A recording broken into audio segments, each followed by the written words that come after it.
We interrupt this program on this peanut butter jelly time channel for an emergency alert system bulletin. This is not a test. Don't freak out.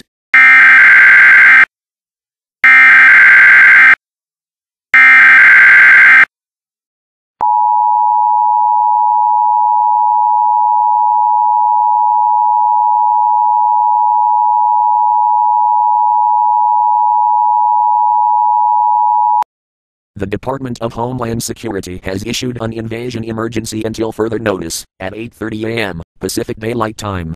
At 8:15 a.m., Pacific Daylight Time, Soviet Rafale were spotted 3 miles off the southern coast of California, with several Fu submarines launching missiles at several cities. The Rafale are said to be holding low infantry, and they are dropping the troops in San Francisco. We believe they are starting Operation Lullercost, an operation with intentions to wipe out American Rafale.